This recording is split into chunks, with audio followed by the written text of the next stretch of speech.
Now, which members of Kick Axe were involved in the first demo sessions with Ron Keel and the second demo sessions with Ron Keel and Dana Strum for Black Sabbath? Oh, everybody, Dana Strum was, he was, I don't know what you'd say, he was a helper at Pasha. That's how we met him. He wasn't with Slaughter yet. The great guy. He was there for those sessions when Spencer took off to Colorado to go skiing. That's right. And Hans-Peter Huber, if pulling names out of the air here, but yeah, so we had just us and those two guys. Ron Keel, I don't remember being there on that particular thing, but he was coming around the studio too. Now, I don't know if he was lurking around to maybe see about being the singer for Black Sabbath. I don't really know. I don't know. I know he's sang on a couple of the demos, Hunger, and I believe Nothing's Gonna Stand in Our Way. Yeah, he was around, but not in our presence. Right. He would have been brought in when Spencer came back or something when he... Yeah. Now, did your band Lionsgate ever record any material? Yes, we did record our last... let's see, we did 3 songs at Mushroom Studios, the legendary Mushroom. And we do have those masters. And I'm trying to remember, Dale Penner was the engineer and co-produced with Larry Bryan and myself. And it's basically Kick Axe with a different guy singing. Interesting. At least, well, the Gilstrom brothers and myself. And a keyboard player that we had playing keys, and a different singer, a real wailing singer. And we have those. We have the master tapes to that from Mushroom Studios. And Dale Penner went on to lift a club band higher up the ladder, a little outfit called Nickelback. Oh, wow. Yeah, so it was around that time. And we I don't know if they remember us, but yeah. When they were starting out on clubs in Granville Street, we were checking them out and wishing them well. I thought they were a damn good act when they first appeared. They were heavier than what people know them as now. They were Canada's Metallica, if you ask me. Wow. But that's just one man's opinion. I know they played Thunder Bay before they made it big. They played, I'm going to say, the Apollo. This is the game before any hits or major labels. Mm-hmm. They were hard-working boys. Right on. Now, the album recorded in 1979 sessions recorded at 24-track Sculptures and Sound Studio with Bill Snow. Would this ever be released? No, that we walked away from that. Yeah, he was a complete shyster. And yeah, we just put an end to that one. I remember it well. And rather forget him. But yeah, it was a bad time in Vancouver. The whole scene was just starting to open up, and anybody that knew how to press play was claiming to be a record producer. You know what I mean? Like, it just, I can make stars. Yeah, well, it's easy to promise something, but even as young lads, we could see through this guy like clear as day. Anyways, yes, Mr. Snow. Snow job, we called him. Snowing you. Now, with literally 100 songs being written for Welcome to the Club, of course, the Black Sabbath sessions that I mentioned, you guys must have a ton of unreleased material in the vault. Yeah, a lot of it, we're reflecting on this as well on the flight here to Winnipeg, that there's so many songs we wish that were in some stage of a demo form, because it would be fun to revisit them and record them now all these years later with a mature slant on them. But because we were very prolific songwriters, everybody was bringing stuff. It was just crazy. I mean,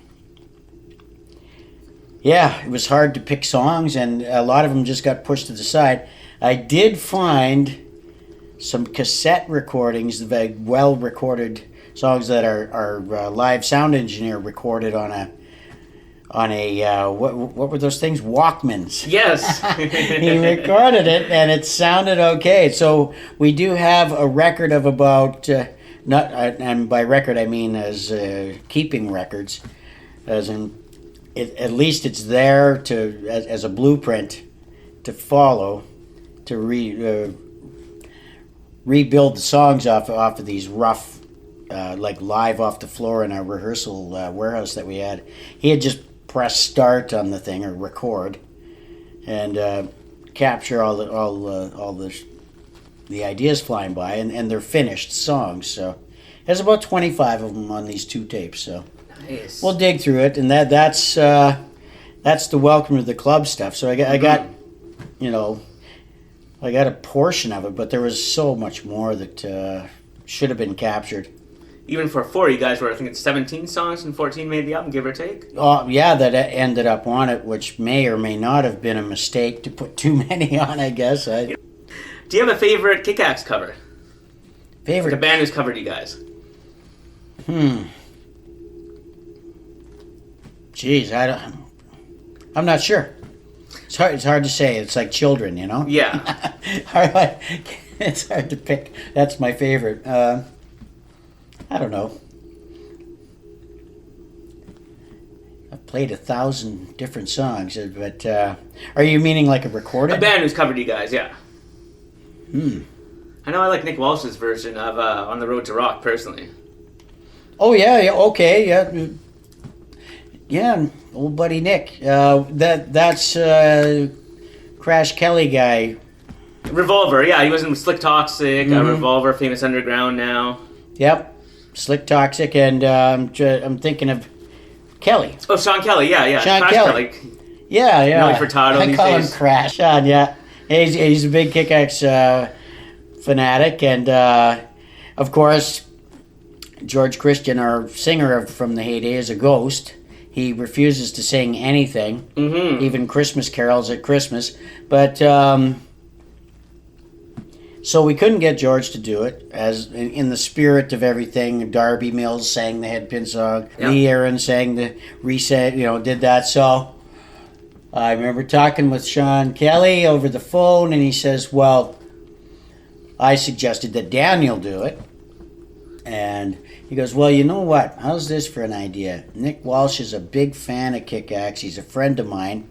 He would love to knock this out of the park. And I said, let's do it. He's right there. You're in Toronto. He's in Toronto. We're the way to hell out here on the West Coast. And give him, if he wants to do it. And he's from that era, basically, so it made sense that way. And it got a little bit of spotlight onto Nick and a bit of the Slick Toxic thing. Like, I liked Slick Toxic a lot. Yes, me too. Yeah, great band. They just happened at the wrong time. But here we go, Well, they still won gold in Canada. Yeah, they did. Why the 2 versions of the Rock the World cover? Well, we hated that very first one, and you got to understand, it might be something that people miss, but our whole budget went out the window. Our manager not only stole everything that we owned physically, like our concert PA and lighting system and the truck that carried it, or all of our stage gear, backline, drums, blah, blah, blah, blah, blah. He also went to our record label and drained our recording account for the 3rd album, which was Rock the World. And so that was 2 weeks in when we get a call from the studio manager, owner. We're in there working hard, and he goes, hey, I can't get a hold of your manager. He's got to pay for the studio. He hasn't paid. I go, what? What do you mean? So I phone the number I've got for him. This number is out of service. What? Phone his home line. This number is out of service. He had left. The RCMP took months to find him. Anyways, that's a whole other story and probably a whole other interview. But long story made short, by the time we delivered the master tapes to CBS Sony, there was zero money left for the artwork and the cover and everything, which you want to, that's your packaging. In the day, you're fighting for shelf space with all the big acts of the day. And I don't know, I think they got the janitor at the head office in Toronto to ask his kids to get out the crayons and draw that thing, because we didn't sign off on. I'm going, what the hell's with my space base going through the world? Like, we had nothing to do with that cover. But not to mention it, we kind of tongue-in-cheek, when we redesigned it and we got a hold of the master tapes for Rock the Boat and figured, let's remaster it for modern times. We didn't get to finish it the first time. Mm-hmm. Let's dress it up, and we threw Piece of the Rock as a bonus round on there. And so we go, let's do something about this artwork, we still kept the guitar, the weird bass, which whatever, it had to be on there, but that's our own tongue-in-cheek humor. And that's how it came about. And then we just couldn't stand that first cover. It looked like something from the Stone Age, like a caveman with crayons came up with that. Now, how did you find living in Germany compared to living in Canada? Oh, well, Germany, I had the distinct pleasure to be there for 3 years. In the early, 2001 to 2000, end of 2003. So, 3 years. Those. And just the music scene is so much more alive and more diverse. I mean, they have TV programs where they go from opera right into Iron Maiden, and from Iron Maiden into accordion music, and then straight into Rammstein. And so it's the full spectrum of everything, and they have an appreciation for everything, except World Wrestling Federation. That didn't fly, and I was living outside of Nuremberg, and they announced it on TV, and I'm going, be interesting to see how that works out. And then a week later, they go, just cancel it. It was canceled due to lack of interest, but that's a whole other story. I was just saying, it's a different culture in Europe overall, just a different appreciation for all the arts, or whether it's ballet, music, whatever it is. I loved it, and it's far more advanced just in every level. But hey, I love Canada. In the end, this is where I am now. So, right on. Well, that's all I have, Victor. Thank you very much for your time. That was a ton of fun to do, and so much great answers you had. Well, thank you so much, Ryan.